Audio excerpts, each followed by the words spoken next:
नमस्कार, मैं रविश कुमार। इजराइल गजा के साथ साथ अब मीडिया पर भी हमला करने वाला है। टाइम्स ऑफ इजराइल में खबर छपी है कि इजराइल की सरकार ने ऐसे नियमों को मंजूरी दे दी है जिसके तहत उन विदेशी चैनलों को बंद किया जा सकता है जो राष्ट्रीय सुरक्षा के लिए खतरा हो सकते हैं। इसके बारे में हमने 19 अक्टूबर के वीडियो में बता दिया था कि कैसे इजराइल अल जजीरा को बाहर करने के लिए बेताब है। मंत्री तक इस चैनल के खिलाफ बयान दे रहे हैं। अगर अल जजीरा को बाहर निकाला गया तो इजराइल हमास युद्ध के साथ साथ एक और तरह का युद्ध शुरू हो जाएगा।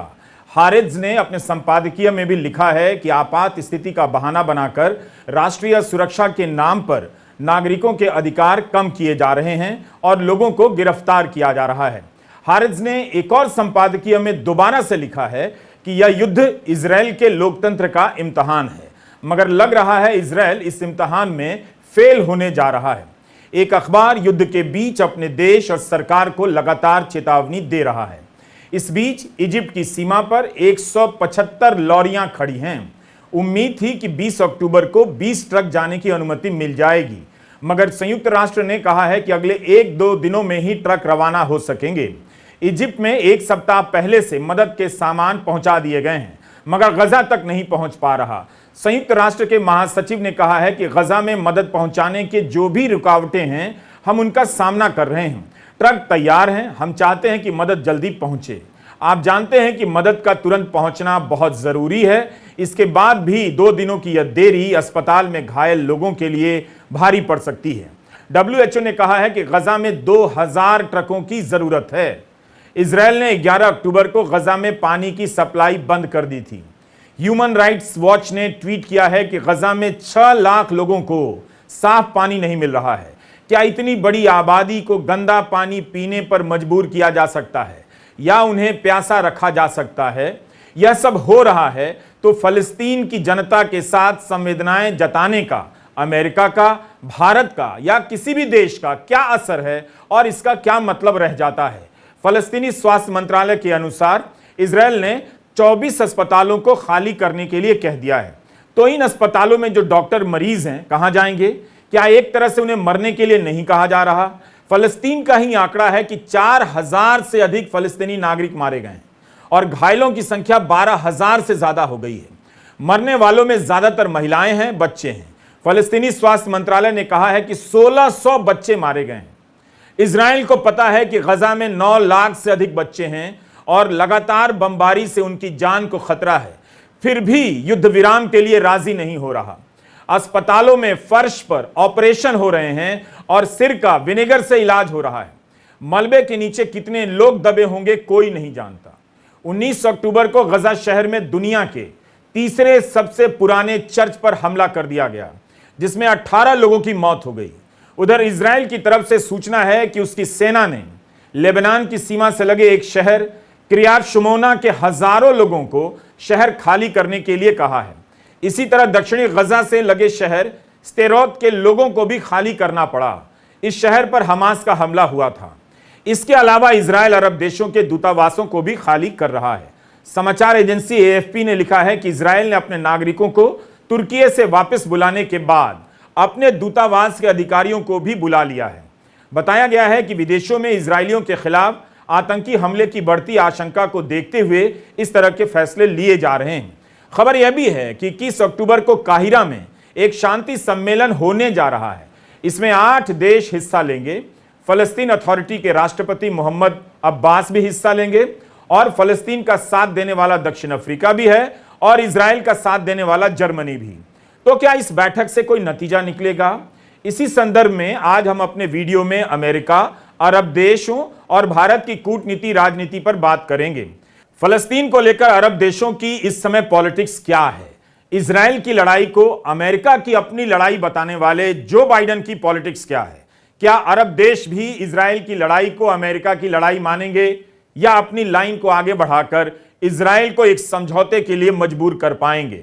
इसी साल मई में जॉर्डन, इजिप्ट और सऊदी अरब ने कहा था कि 1967 के पहले की स्थिति बहाल हो, फलस्तीन को स्वतंत्र राज्य की मान्यता मिले और यरूशलेम राजधानी बने। सऊदी अरब के प्रिंस मोहम्मद बिन सलमान फिर से यही बात दोहरा रहे हैं। इस वक्त जब दुनिया बाइडेन के दौरे और अमेरिका में राष्ट्र के नाम, उनके संबोधन के असर और कमियों को लेकर चर्चा कर रही है, इजरायल के रक्षा मंत्री ने संसद में कहा है कि यह जो युद्ध है 3 चरणों में चलेगा। पहले चरण में हमास को पूरी तरह खत्म करने के लिए और हवाई हमले किए जाएंगे, साथ में जमीनी कार्रवाई चलती रहेगी। दूसरे चरण में लड़ाई कम होगी मगर जारी रहेगी।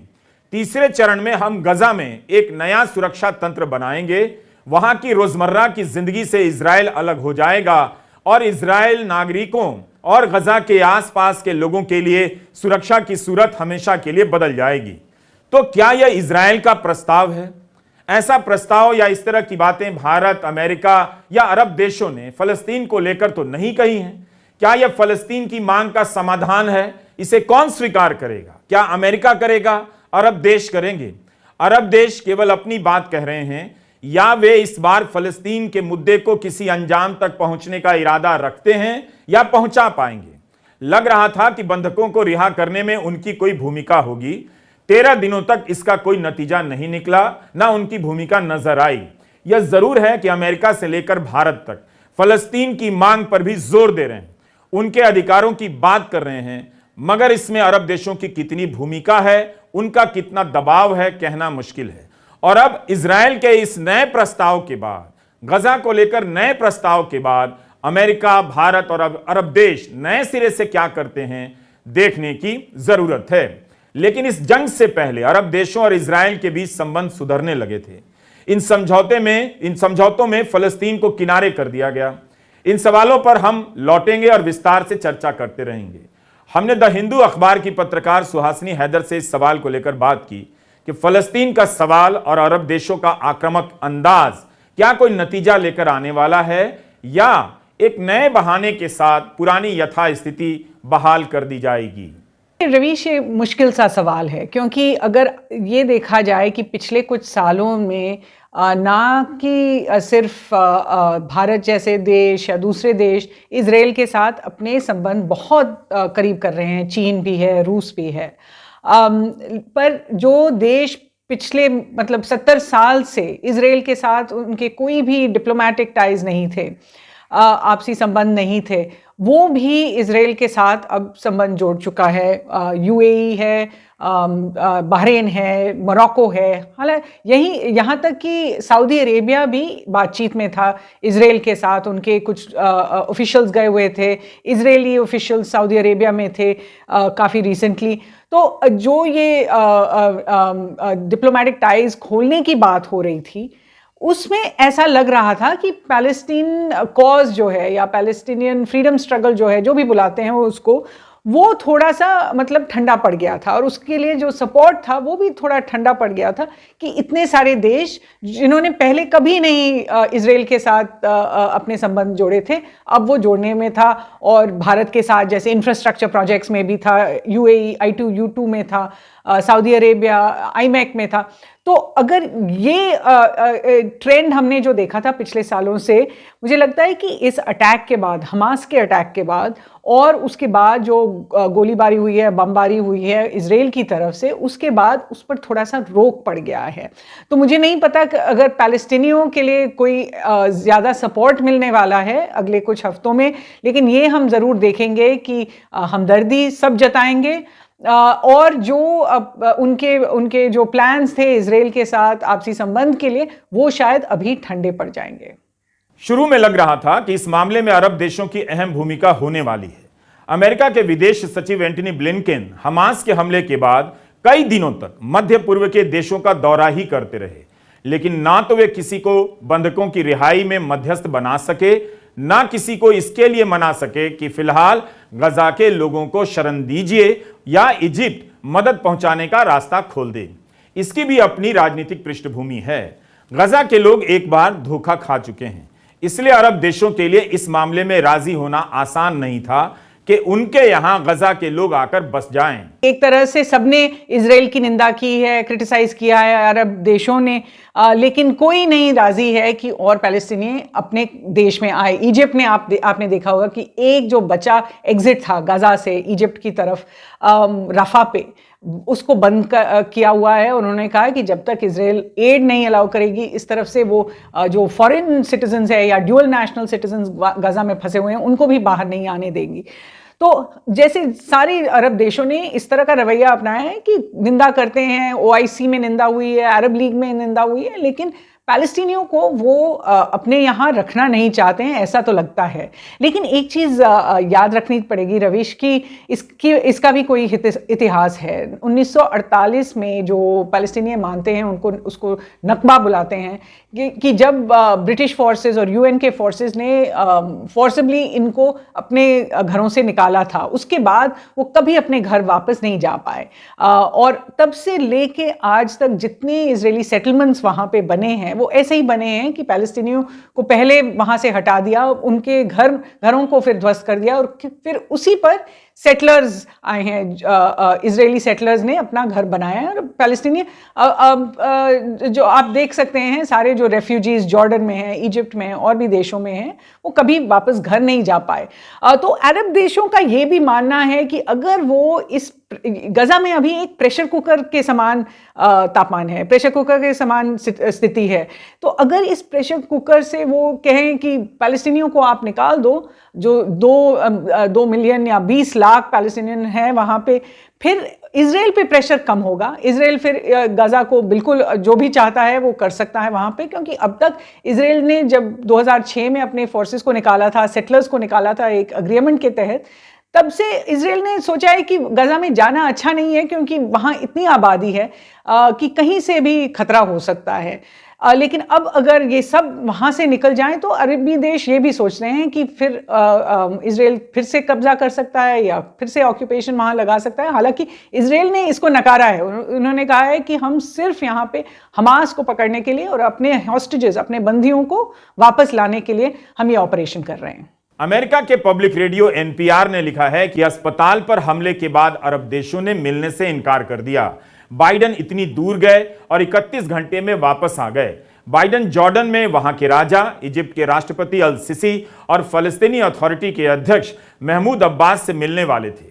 हालांकि इसका यह मतलब नहीं कि इन देशों और अमेरिका के बीच संबंध खत्म हो गए हैं।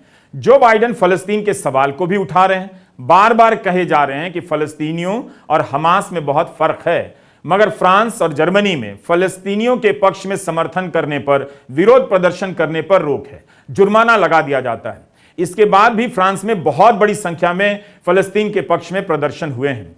कई बार लग रहा है कि मध्य पूर्व में बाइडन अमेरिका का वर्चस्व या अस्तित्व बचाए रखने के लिए अकेले संघर्ष कर रहे हैं या अकेले पड़ते जा रहे हैं।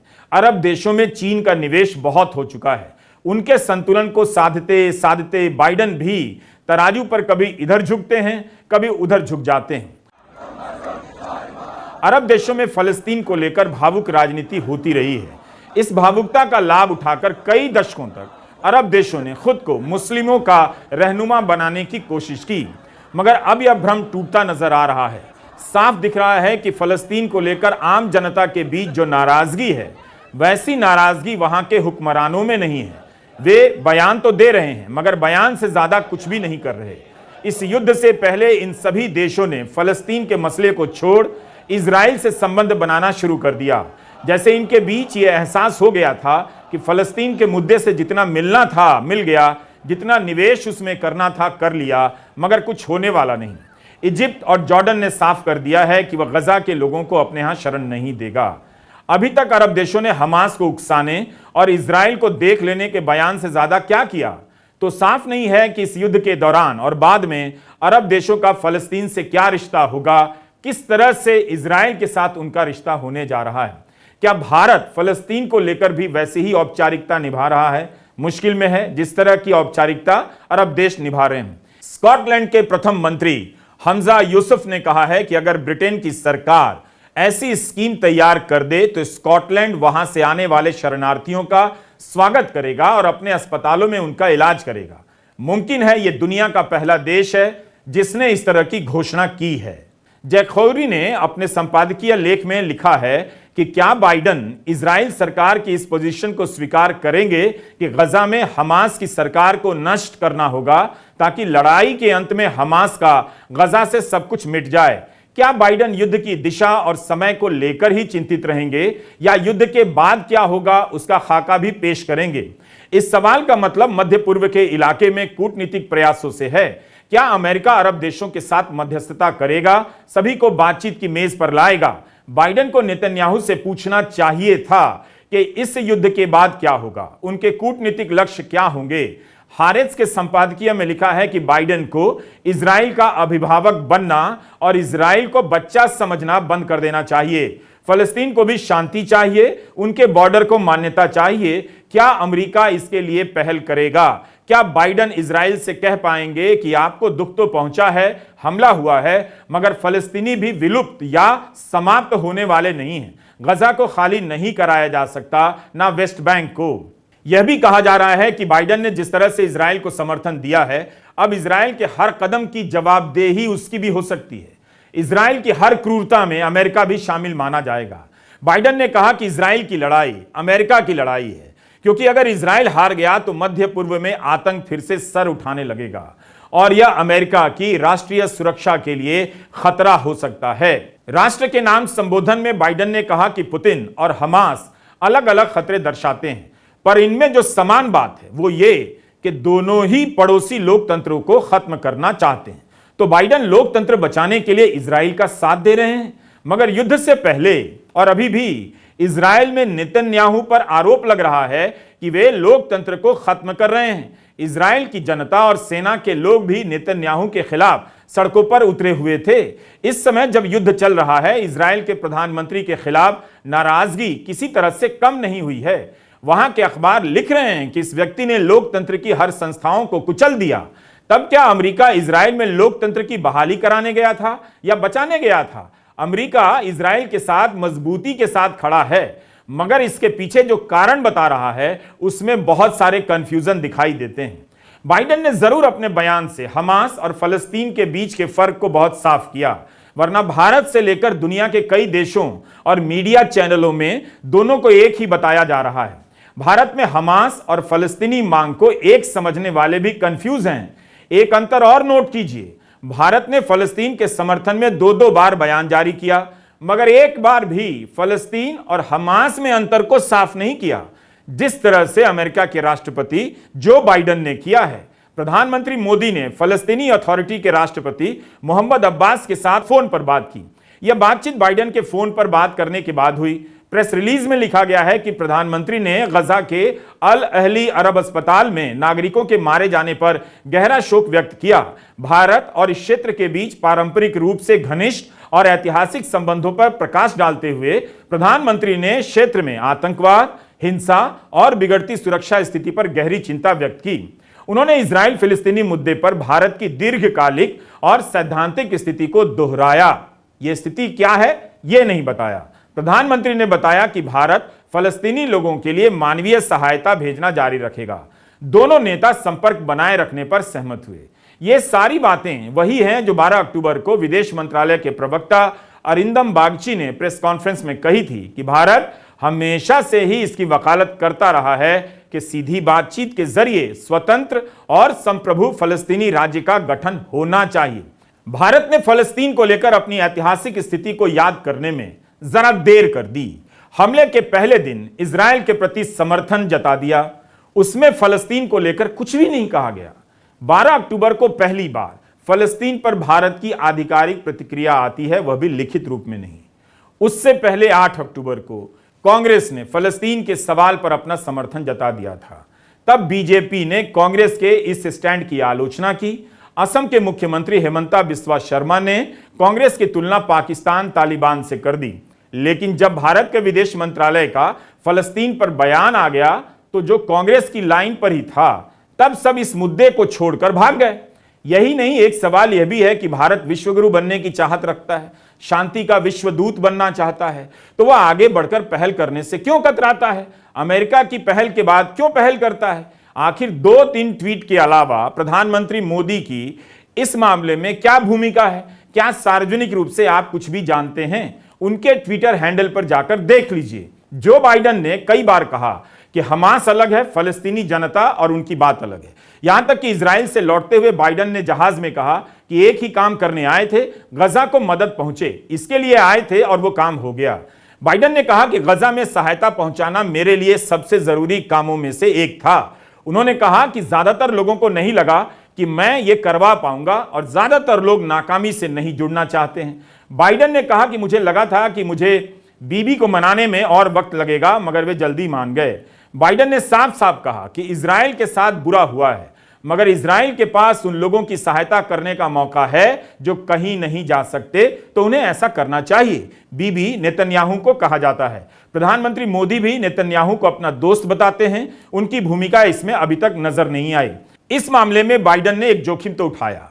गार्डियन ने लिखा है कि वेस्ट बैंक में इजराइल के अतिक्रमण और फलस्तीनियों के दमन के कारण बाइडेन नेतन्याहू से नाराज चल रहे थे। यही कारण है कि जब बाइडेन राष्ट्रपति बने तब कई महीनों तक नेतन्याहू को व्हाइट हाउस आने का न्योता नहीं दिया गया। गार्डियन का यह लेख इसी 17 जुलाई का है। जो बाइडेन की बहुत आलोचना हो रही है कि उन्होंने इजराइल का पक्ष लिया, उसे हथियार दिया और फलस्तीन के लिए जुबानी बयान देकर निकल गए। फिर भी बाइडेन मानते हैं कि गजा के लिए मदद के रास्ते खुलवाने आए थे और सफल रहे। भारत ने कहा कि वह मदद करता रहेगा। इस वक्त भारत किस तरह से मदद करने जा रहा है अभी तक साफ नहीं। जैसे रूस ने कहा कि वह 27 टन मदद भेजेगा, भारत ने अभी ऐसा कुछ भी नहीं कहा है। सुहासिनी हैदर का कहना है कि भारत इस वक्त बैलेंसिंग एक्ट करना चाहता है। 2018 में जब प्रधानमंत्री मोदी फलस्तीन गए थे तब भी कहा था उन्होंने कि भारत एक स्वतंत्र फलस्तीनी राज्य के रूप में देखना चाहेगा। फिर भारत ने बयान देने में, समर्थन जताने में या शांति की पहल करने में संकोच क्यों किया, देरी क्यों की? विश्वगुरु या ग्लोबल लीडर बनने की दावेदारी में क्या यह सब जोखिम शामिल नहीं है जो बाइडेन ने जो उठाया? क्यों उनकी पार्टी के लोग और उनके समर्थक, बीजेपी की बात कर रहा हूं, फलस्तीन को हमास के चश्मे से देखने लगे और फलस्तीन के समर्थन को हमास का समर्थन बताने लगे? क्या बीजेपी को प्रधानमंत्री मोदी का यह इतिहास नहीं पता था? क्या केवल यही देखा गया कि इस माहौल में एंटी मुस्लिम हवा बन रही है तो बनने देनी चाहिए? बहुत सारी जगहों से भारत पे ये प्रश्न आ रहा है कि भारत का रुख क्या है, क्या वो इजराइल के साथ है, पैलेस्टीनियन के साथ है। और अगर आप देखें तो पिछले 2 हफ्तों में भारत ने दोनों के साथ अपनी सहानुभूति जताई है। दोनों इजराइल और पैलेस्टाइन को के लीडर्स को प्रधानमंत्री ने टेलीफोन पे बातचीत की है। प्राइम मिनिस्टर नेतन्याहू के साथ उन्होंने टेरर अटैक्स पे सहानुभूति जताई। प्रेसिडेंट महमूद अब्बास जो पैलेस्टाइन में हैं उनके साथ जो गजा में जो लोग मर रहे हैं और हॉस्पिटल में भी जो लोग मरे हैं उनके बारे में उन्होंने सहानुभूति जताई। तो एक तरफ से भारत एक बैलेंसिंग एक्ट पे लगा हुआ है और अगर एक तरफ प्रधानमंत्री ने कहा है कि टेरर पे वी हैव जीरो टॉलरेंस, तो वहीं MEA ने 2 बार जताया है कि टेरर पे जीरो टॉलरेंस है, टेरर पे हम एक साथ हैं, एकजुट हैं। लेकिन इंटरनेशनल ह्यूमैनिटेरियन लॉ को हर देश को अपनाना पड़ेगा और हर देश को फॉलो करना चाहिए। उन्होंने ये भी कहा है कि जो सिविलियंस की जानें जा रही हैं गजा में, उस पे उन्होंने कंसर्न जताया है। तो मुझे लगता है कि भारत अपना बैलेंसिंग एक्ट अभी खोना नहीं चाहता है। पहले भी अगर आप देख लें कि पिछले सालों में जब प्राइम मिनिस्टर मोदी इजराइल गए थे, वो भारत के पहले प्रधानमंत्री थे जो इजराइल गए थे। हालांकि 1992 में हमने द्विपक्षीय संबंध को बहाल किया था, एम्बेसी इजराइल की खोली गई थी इंडिया में। लेकिन 1992 से अब तक हमने इतनी तेज़ी से रफ्तार नहीं देखा था उनके संबंधों में। प्रधानमंत्री गए थे 2017 में, लेकिन फिर 2018 में प्राइम मिनिस्टर मोदी पैलेस्टाइन गए थे। वहाँ पर उनको सम्मानित किया गया कि उन्होंने पैलेस्टाइन के लिए कितना किया है। तो मुझे लगता है कि इस तरह का जो बैलेंस है भारत रखना चाहेगी, क्योंकि भारत का जो ऐतिहासिक स्टैंड जो हो चुका है, आप नॉन अलाइनमेंट का कह लीजिए, आप किसी का भी कह लीजिए, वो है कि जब कॉन्फ्लिक्ट होता है तो भारत बातचीत के पक्ष में होता है, शांति के पक्ष में होता है। यूक्रेन में भी आपने देख लिया। तो हालांकि पॉलिटिकली कुछ लोग कहना चाहेंगे कि भारत सिर्फ इजराइल के साथ है और ऐतिहासिकली लोग कहेंगे कि भारत का रुख पैलेस्टीनियन के साथ ही रहा है। मुझे लगता है कि पिछले 30-40 साल से भारत ने एक बैलेंसिंग एक्ट अपनाया है और वो बैलेंसिंग एक्ट आज भी जारी है। सवाल है कि हम इस संतुलन की राजनीति से क्या हासिल करना चाहते हैं, अपने लिए क्या हासिल करना चाहते हैं और फलस्तीन के लिए क्या हासिल करना चाहते हैं। क्या यह संतुलनवाद भारत को दुनिया के नक्शे पर कूटनीतिक बढ़त दिलाता है।